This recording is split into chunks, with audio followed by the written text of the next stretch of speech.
Dans cette vidéo, nous allons réaliser des compositions avec le pack ASA numéro 2, le pack Orient Express. Il comprend 50 mises en page simples et 14 mises en page doubles pour mettre en valeur vos photos. Nous allons voir notamment comment réaliser des effets plus vrais que nature et comment détourer une image. Une fois que vous avez installé le pack ASA numéro 2, soit à partir du CD-ROM, soit en le téléchargeant, vous trouverez tous les éléments dans Studio Scrap. D'abord, vous allez trouver des compositions que vous pourrez ouvrir dans Studio Scrap 4 ou 5, dans Mes documents, Studio Scrap, pack ASA 2, avec les doubles pages, Paris-Istanbul par exemple, et les simples pages qui apparaissent ici dans des sous-répertoires Londres-Rio, Mars-Vénus ou Mexico. Les compositions apparaissent, vous pourrez bien sûr les ouvrir comme ici, mettre vos propres photos et les réenregistrer avec vos images. Vous avez ensuite les modèles de mise en page qui sont dans Feuille et modèle puis dans Modèle. Et ici vous avez le pack ASA numéro 2 avec toutes les mises en page qui apparaissent ici. Un clic sur une mise en page vous permet de faire apparaître le modèle et après de mettre vos propres photos. Dans les zones blanches, vous mettrez vos photos. Dans les zones ici, vous mettrez des textures ou des effets de matière. Vous avez ensuite gabarit et masque, puis vous descendez l'ascenseur pour trouver le pack ASA numéro 2 avec tous les petits éléments de décor.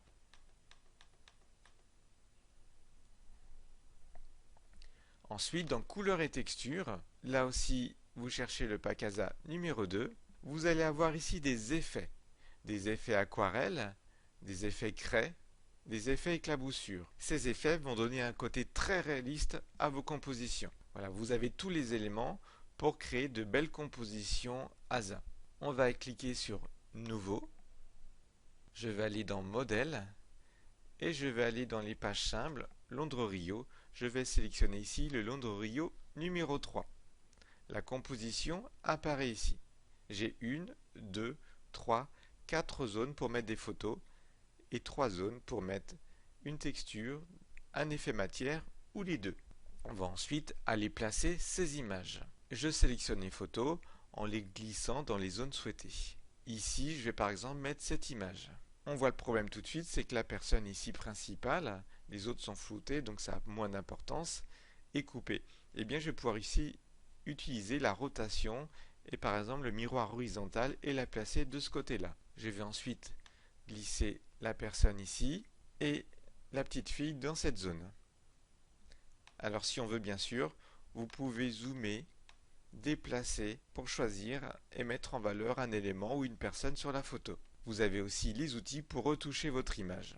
Ici par exemple, on va choisir de faire sortir le chapeau du gabarit pour mettre en valeur l'élément. Je vais d'abord copier et coller mon élément pour avoir une deuxième photo. Je vais cliquer sur l'outil de retouche. Ici, je vais choisir la sélection pour détourer mon élément. Je vais prendre la sélection polygonale. Je clique dans un coin et je suis mon élément. Petit à petit, je vais faire plein de petits points pour bien détourer l'élément. Là, c'est assez facile puisque l'élément est tout droit. Une fois que j'ai fait tout le tour, vous voyez, ça scintille. Ça veut dire que mon élément est bien sélectionné. Tout est correct. Je vais ici cliquer sur découper la sélection. Le chapeau apparaît ici. Je valide, j'enregistre et je ferme. Le chapeau, je vais le redimensionner. Voilà, j'ai donc détouré ici le chapeau. Je l'ai replacé au-dessus de la photo. Et comme ça, j'ai un bel effet avec le chapeau qui sort du gabarit. Voici un effet que l'on peut réaliser avec une photo.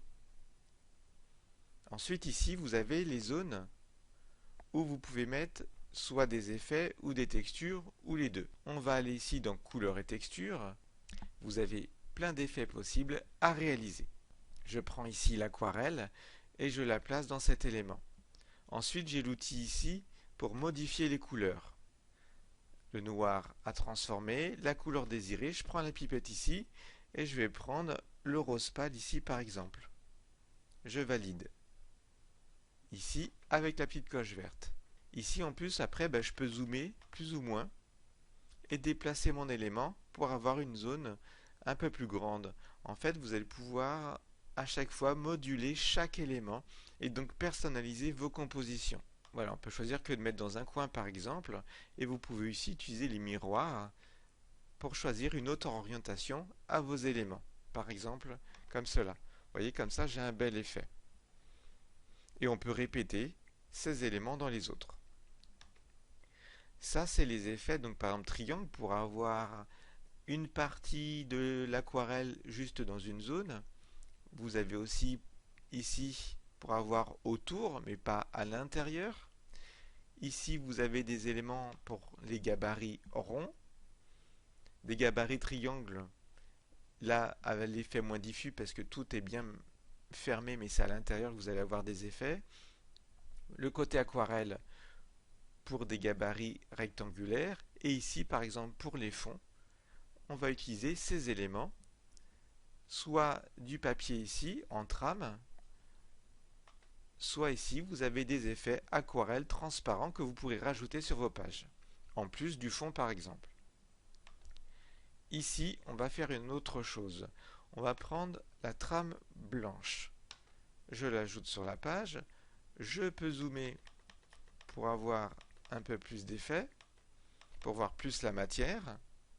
Et je vais utiliser aussi la modification des couleurs avec la pipette pour choisir le rose pâle.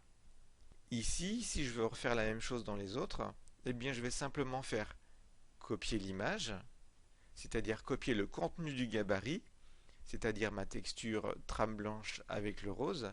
Je sélectionne par exemple cet élément et je colle en utilisant cette icône ou en faisant CTRL V dans l'élément. Alors ici, on va mettre un zoom à 100% et là on vérifie d'avoir le même. On va mettre aussi 100%. Comme ça, on a la même trame dans les deux. On va refaire la même chose.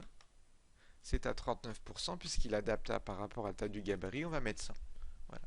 Et ici, la même chose aussi. On colle. Et on remet 100. Ensuite, je vais vouloir rajouter un effet par-dessus. Eh bien, je vais d'abord copier cet élément. Je le sélectionne et là, je vais utiliser cette icône copier. Et je colle. J'ai donc un deuxième élément identique au premier. On va les superposer. Pour cela, on sélectionne l'élément le plus bas, la référence. On sélectionne le deuxième élément avec la touche CTRL, ou en les sélectionnant toujours ici, dans la partie de droite. Ensuite, j'utilise ici l'outil d'alignement, et je vais choisir superposer les centres. On désélectionne bien en cliquant ailleurs ou en faisant CTRL D. Je reclique sur l'élément ici, l'élément le plus haut. Je vais choisir un effet.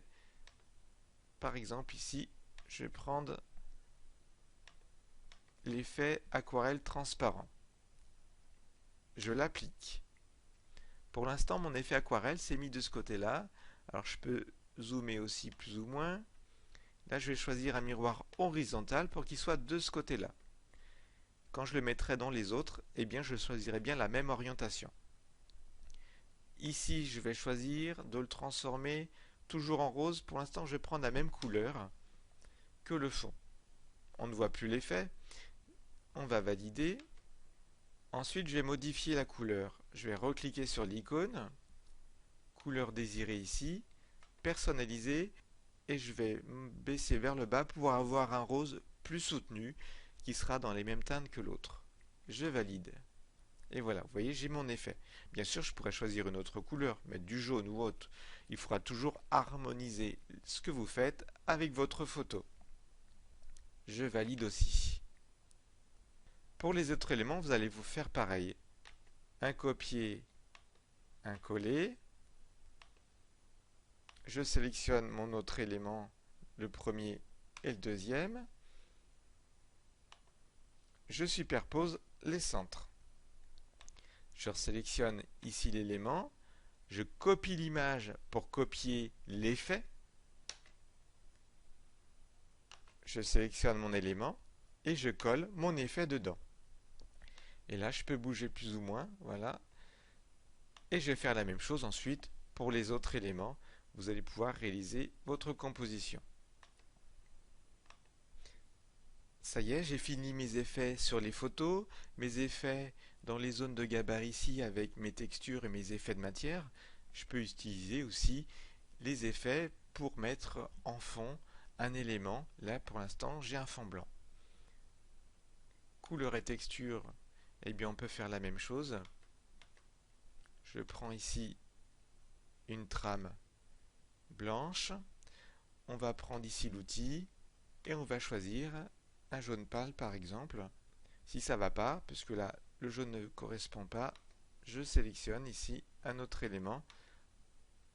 Voilà, ça correspond mieux par exemple. Je valide et je vois si l'effet correspond bien à ce que je souhaite. Un exemple, on va choisir ici ce gabarit rond, on va le copier, on va le coller. Je vais mettre dedans une texture blanche.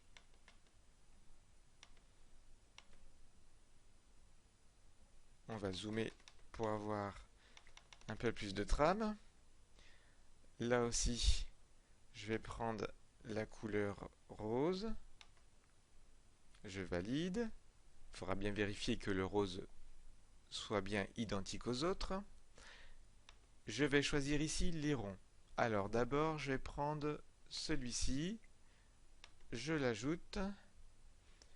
Je vais modifier en mettant du jaune. Je valide. Je vais superposer les éléments. Donc je sélectionne les deux éléments, le premier de référence puis le deuxième avec la touche CTRL, alignement, superposé. Je vais rajouter un troisième effet. Je prends l'éclaboussure noire, ici. Je prends celui-là, le deuxième, et je superpose les centres. Et regardez, j'ai ici, à partir de 3 éléments, réalisé un bel effet, un petit badge, un petit bouton, un petit morceau de papier, avec du rose, un effet aquarelle jaune, et puis par-dessus, une petite éclaboussure noire, comme si on avait mis un peu d'encre. Mais on pourrait aussi modifier la couleur. Je sélectionne ici mes 3 éléments ensemble, on les groupe, j'ai ici un élément que je peux déplacer comme je veux, et réduire, et le placer sur ma composition où je le souhaite. Vous voyez qu'avec les mises en page ASA, les effets sur les textures que vous pourrez utiliser dans vos compositions ASA et aussi dans toutes les compositions possibles, eh bien vous allez pouvoir réaliser des magnifiques compositions avec des effets très réalistes.